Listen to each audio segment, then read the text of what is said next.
प्रिय विद्यार्थियों, लास्ट की वीडियो क्लास में हम लोगों ने सेलों का समांतर क्रम संयोजन और श्रेणी क्रम संयोजन किस तरीके से होता है इस बारे में अध्ययन किया था। आज की वीडियो क्लास में हम लोग सेलों का मिश्रित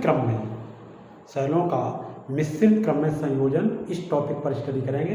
तो अब जो सेल हैं उनको मिश्रित क्रम में किस प्रकार जोड़ते हैं, कुछ सेलों को श्रेणी क्रम में जोड़ दें और श्रेणी क्रम में जोड़ करके उनकी जो हम पंक्तियां बनाएं उनको समांतर क्रम में जोड़ लें, तो ये हमारा मिश्रित क्रम हो जाएगा। तो मिश्रित क्रम में समझ रहे आप कि सेलों को हम श्रेणी क्रम में भी और समांतर क्रम में भी दोनों प्रकार से किस तरीके से जोड़ देते हैं। तो देखिए यहाँ पर कुछ सेल हैं जिन्हें हम पहले क्या करते हैं, मिश्रित क्रम श्रेणी क्रम में जोड़ रहे हैं। आपका एक सेल है पॉजिटिव नेगेटिव,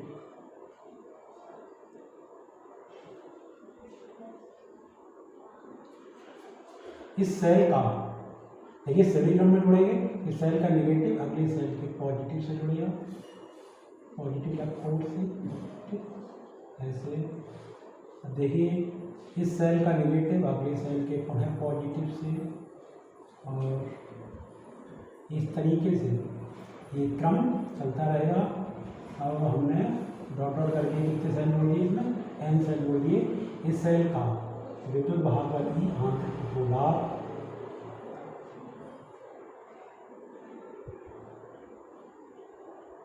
ठीक इसी तरीके ये सेल इसका विद्युत भाग वाली आंतरिक प्रतिरोध, ये हमारा अगला सेल इसका भी विद्युत भाग वाली और आंतरिक प्रतिरोध R। ठीक इस तरीके से बहुत सारे सेलों को क्या किया हमने, कौन से क्रम में जोड़ दिया, श्रेणी क्रम में। इसका अंतिम इस श्रेणी क्रम की जो सेल श्रेणी क्रम में जोड़ रहे हैं, अंतिम सेल है उसका विद्युत भागफल En और आंतरिक प्रतिरोध Rn। ठीक ये हमारे श्रेणी क्रम में सेल जुड़े हैं। इसके बाद हमने और भी सेलों को श्रेणी क्रम में जोड़ा। देखिए इसी तरीके से हमने लाइन बनाई श्रेणी क्रम में जोड़ करके।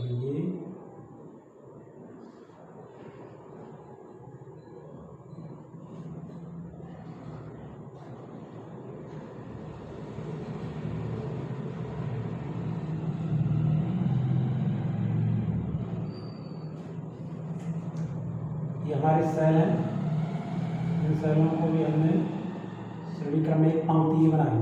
दूसरे इसी प्रकार इन सभी सेलों का विद्युत भागफल E और आंतरिक प्रतिरोध कितना है, स्मॉल r है।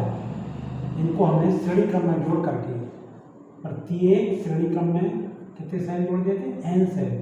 n सेलों को इस तरीके से हम लोग जोड़ रहे हैं, ठीक है, और ये En और ये Rn। इस तरीके से हम जोड़ते चले गए और हमने ऐसी कितनी पंक्तियां बनाई, m पंक्तियां, m बार हमने इन सेलों को श्रेणी क्रम में जोड़ा। अब देखिए इनको क्या करें, इनको ऐसे आपस में यहाँ से जोड़ दो ऐसे, ठीक है। इनको जब आप जोड़ दोगे तो देखिए ये क्रम क्या हो जाएगा, m बार जोड़ते गए इस तरीके से। श्रेणी क्रम में जो पंक्तियां हैं वो हमने श्रेणी क्रम में प्रत्येक पंक्ति में n सेल हैं, और श्रेणी क्रम की ये देखिए जो श्रेणी क्रम की हैं वो हमने कितनी पंक्तियां बना ली, वैसे n पंक्तियां बनाई। इनको आपस में किसमें जोड़ दिया, समांतर क्रम में जोड़ दिया। ठीक है,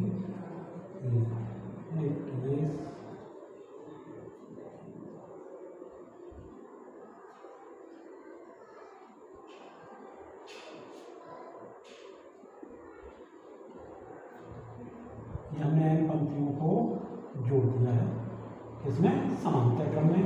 ठीक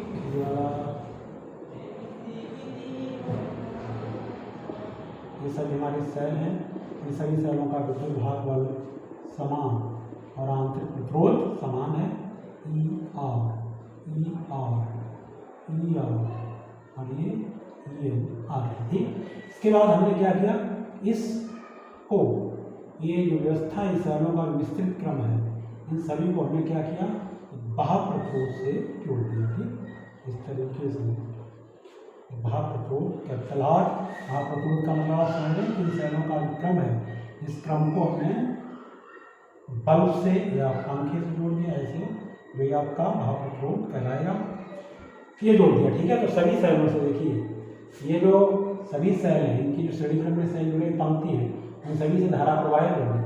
ये इस पंक्ति से धारा प्रवाहित होगी, ऋण से ऋण इलेक्ट्रोड से धन इलेक्ट्रोड की ओर सेल के भीतर धारा प्रवाहित होती है, और ये सभी धाराएं एकत्रित होकर के इस प्रतिरोध में प्रवाहित होंगी, और पुनः ये यहाँ आकर के और इन सभी सेलों की पंक्तियों में क्या होगा, इस धारा का पुनः पुनः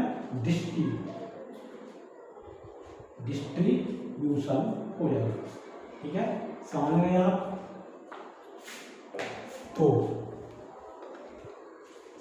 हमने क्या किया था, इसको इस तरीके से भाप प्रतिरोध से जोड़ दिया। ठीक है, अब आप देखिए इसमें कि श्रेणी क्रम में देखिए पहली पंक्ति ये है, इस पंक्ति में कितने सेल लगे, n सेल, तो एक सेल का विद्युत भागफल कितना है, E, तो n सेलों का विद्युत भागफल क्या हो गया, एक पंक्ति का EMF बराबर कितना हो जाएगा, NE। ठीक है, एक पंक्ति का NE हो गया, और एक पंक्ति का देखिए ये जो एक पंक्ति है, इस पंक्ति का आंतरिक प्रतिरोध कितना हो गया, आंतरिक प्रतिरोध, इसका आंतरिक प्रतिरोध भी हो जाएगा NR। ठीक, एक सेल का आंतरिक प्रतिरोध स्मॉल r, n सेल लगे हुए, तो कुल आंतरिक प्रतिरोध NR हो गया।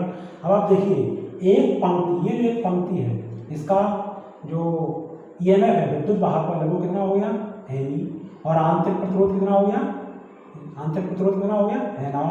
इसी तरीके से इस पंक्ति का NE NR, इस पंक्ति का NE NR।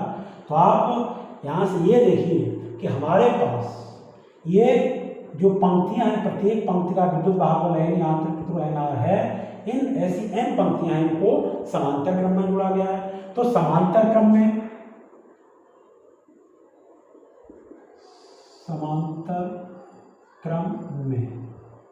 EMF बराबर, कुल EMF बराबर कितना आएगा, देखिए समांतर क्रम में जो विद्युत भागफल वो समान होता है, तो विद्युत भागफल इतना ही रहेगा। ठीक, और देखिए आंतरिक प्रतिरोध कितना हो जाएगा, आंतरिक प्रतिरोध, ये सब समांतर क्रम में जुड़े हुए हैं। तो समांतर क्रम के लिए सूत्र होता है 1/r बराबर 1/r1 plus 1/r2 plus 1/r3। तो यहाँ पर कुल आंतरिक प्रतिरोध 1/r डैश इक्वल कितना हो जाएगा, 1/r1 प्लस 1/r2, मीन्स इस पूरी पंक्ति का आंतरिक प्रतिरोध कितना हुआ था, NR, तो 1/r NR plus 1/nr plus 1/nr plus dot dot m बार। ठीक, m बार ये कितना आ जाएगा, ये आ जाएगा 1/r डैश इक्वल m/nr, या r डैश इक्वल क्या हो गया, nr/m। ठीक, ये इस परिपथ का, ये जो परिपथ में जितने सेल लगे हैं उन सभी सेलों का क्या हो गया, ये आपका आंतरिक प्रतिरोध हो गया। ठीक, अब देखिए परिपथ का कुल प्रतिरोध कितना हो जाएगा, कुल प्रतिरोध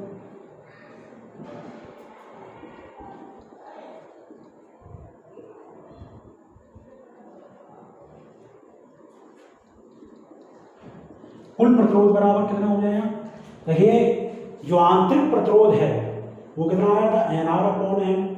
तो कुल आंतरिक प्रतिरोध और ये बाह्य प्रतिरोध है R, ये किसमें जुड़े हुए, ये श्रेणी क्रम में जुड़े हुए। तो कुल प्रतिरोध कितना हो जाएगा, श्रेणी क्रम का सूत्र क्या होता है, R बराबर R1 plus R2 plus R3। ठीक है, तो ये देखिए ऊपर का कुल प्रतिरोध कितना आया, ये आया था NR/M, और ये बाह्य प्रतिरोध कितना R, तो ये कुल प्रतिरोध हो गया। ठीक, अब आपने इस पूरे परिपथ का कुल प्रतिरोध पता कर लिया है, कुल विद्युत भागफल पता कर लिया है। अब हम इस परिपथ में धारा कितनी होगी, धारा का मान याद कर लेंगे। तो आप जानते हो किसी परिपथ में धारा बराबर कितनी होती है, सेल के परिपथ में कुल धारा बराबर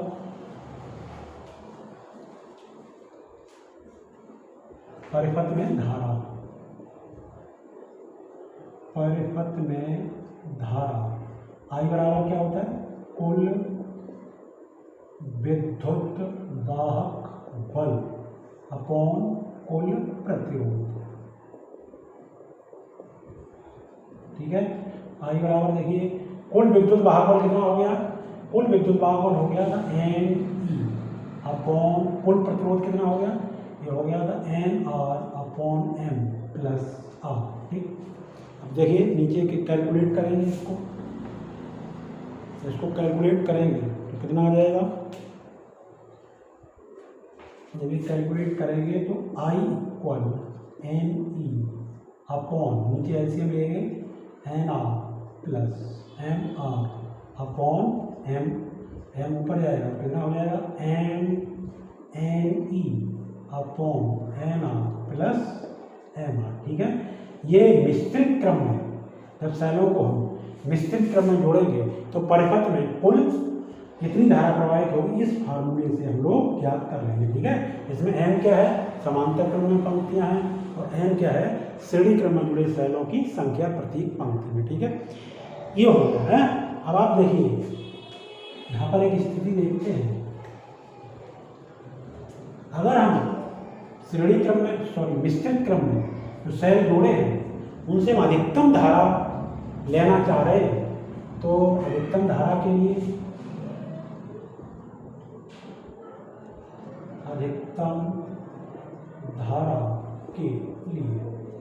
देखिए अधिकतम धारा के लिए क्या होना चाहिए, अधिकतम धारा के लिए ये फॉर्मूला आपको दिखाई दे रहा है, इस फॉर्मूले का जो नीचे का पद है, जो हर है, वो न्यूनतम होना चाहिए, कम से कम होना चाहिए।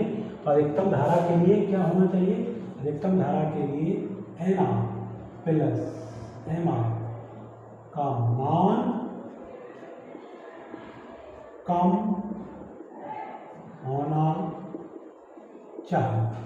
ठीक है, देखिए मान कम करने के लिए कितना कम होना चाहिए, हम इस पद को किस तरीके लिख सकते हैं, N R plus M R बराबर हम लोग इसको लिख सकते हैं under root N R minus under root M R का होल वर्ग plus 4 N R into M R. ठीक है, वो इसको आप खोलेंगे तो क्या हो जाए, N R plus M R minus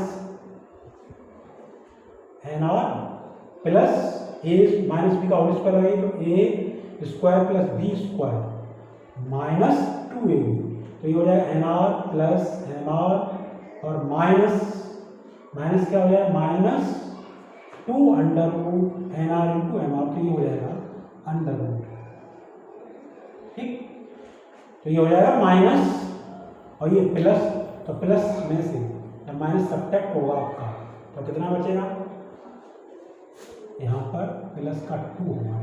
ठीक, अब देखिए आप अभी इसको खोल लीजिए, यहाँ खोल के देखिए N R plus M R minus 2 under root N R into M R plus 2 under root N R into M R, ये कैंसिल हो जाएगा टर्म, तो ये आपका यही आ जाएगा। ठीक है, ये आ गया है। आप देखिए कि हम इसका मान न्यूनतम करना चाह रहे हैं इस पद का, तो इस पद के हिसाब से देखिए यहाँ इसका मान कम से कम करना चाहते हैं, इसमें एक पद ये एक पद ये है, ये आपस में जुड़ रहे हैं, तो इसमें से एक पद का मान कम से कम कितना 0 हो सकता है, इस पद को 0 कर नहीं सकते हैं, क्योंकि अगर आप इस पद को 0 करेंगे इसका ये मतलब हो गया कि इसमें से हमें या तो n को 0 करना पड़ेगा, n मीन्स श्रेणी क्रम में जुड़े सेलों की संख्या, वो 0 नहीं कर सकते तो क्रम हमारा बिगड़ जाएगा।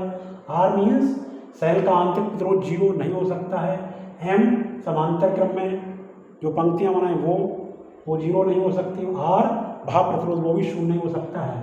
अतः हम इस पद को क्या करना है, इस पद को 0 कर सकते हैं, या under root N R minus under root M R बराबर 0। ठीक, या हम लोग इसको लिख सकते हैं N R equal under root M R. ठीक है, तो वर्क कर देंगे तो क्या आ जाए, N R equal M R. ठीक, ये हमारी कंडीशन हो गई। क्या कंडीशन हो गई कि धारा का मान अधिकतम करने के लिए क्या होना चाहिए, इसमें ये जो पद हैं दोनों ये आपस में बराबर होने चाहिए, एन आर बराबर एम आर। ठीक है, या हम इसको ऐसे भी कह सकते हैं, या यहाँ देखिए हम कह सकते हैं कि R upon R equal M upon N. मतलब कि यदि सेलों के आंतरिक प्रतिरोध व बाह्य प्रतिरोध का अनुपात समांतर क्रम में पंक्तियों व श्रेणी क्रम में जुड़े सेलों की संख्या के अनुपात के बराबर हो, तब इस मिश्रित क्रम में जो हमने सेल जोड़े थे उनसे परिपथ में अधिकतम धारा प्राप्त होगी। ठीक है, समझिए। तो फॉर ये आ गया का, तो देखिए आई मैक्सिमम के लिए क्या होना चाहिए,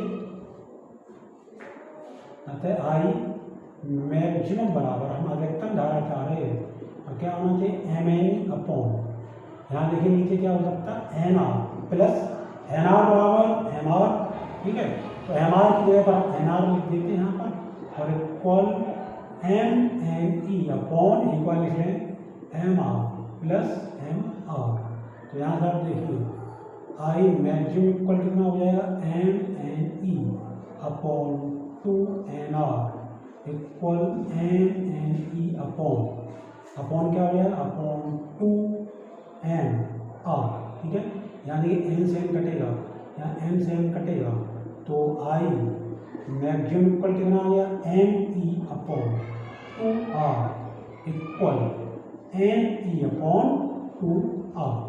ठीक है, ये इस क्रम में धारा जो वो अधिकतम इस कंडीशन में प्राप्त होगी। ठीक है, तो अधिकतम धारा के लिए हम जब न्यूमेरिकल सॉल्व करेंगे तो वहाँ भी ध्यान रखेंगे कि अधिकतम धारा के लिए क्या होता है, ये शर्त होती है M R equal M R. या अगर ये पूछा जाता है कि हमने सेलों को मिश्रित क्रम में जोड़ा है तो इस क्रम से हम भाप प्रतिरोध में अधिकतम शक्ति स्थानांतरित करना चाह रहे हैं, अधिकतम शक्ति स्थानांतरित के लिए धारा अधिकतम होनी चाहिए, और अधिकतम धारा के लिए ये कंडीशन है N R equal M R. ठीक है, तो अधिकतम शक्ति स्थानांतरित के लिए क्या होना चाहिए N R equal M R. ठीक है, ये आपका टॉपिक हो गया मिश्रित क्रम में जब हम सेलों को जोड़ते हैं तो उस परिपथ से हमको कितनी धारा प्राप्त होती है। ठीक है, तो सेलों का तीनों क्रम हो गया आपका श्रेणी क्रम। श्रेणी क्रम में हम सेलों को कब जोड़ते हैं, जबकि उनका आंतरिक प्रतिरोध भाप प्रतिरोध की तुलना में कम हो। ठीक है, और समांतर क्रम में कब जोड़ते हैं, जबकि उनका आंतरिक प्रतिरोध भाप प्रतिरोध की तुलना में कैसा हो, अधिक हो। और मिश्रित क्रम में हमें कब जोड़ना चाहिए, जब सेलों का आंतरिक प्रतिरोध भाप प्रतिरोध के लगभग बराबर हो। ठीक है, जब कभी आपसे न्यूमेरिकल पूछा जाएगा, एक सेल के लिए विद्युत वाहक बल दिया होगा, आंतरिक प्रतिरोध दिया होगा, भाप प्रतिरोध दिया होगा, और आपसे पूछेगा कि सेलों को किस स्थिति में जोड़ना लाभप्रद होगा। ठीक है, तो आप वहाँ देख लेंगे, अगर सेलों का आंतरिक प्रतिरोध भाप प्रतिरोध की तुलना में कम हो तो हम श्रेणी क्रम में जोड़ेंगे, अधिक हो तो आंतरिक प्रतिरोध भाप प्रतिरोध तुलना में अधिक हो तब समांतर क्रम में जोड़ेंगे, और दोनों लगभग बराबर हो तब हम उनको मिश्रित क्रम में जोड़ेंगे, जिससे हमें परिपथ में अधिकतम धारा प्राप्त होती है या परिपथ में अधिकतम शक्ति स्थानांतरित होता है। ठीक है, ओके, आज की वीडियो क्लास में इतना ही। नेक्स्ट क्लास में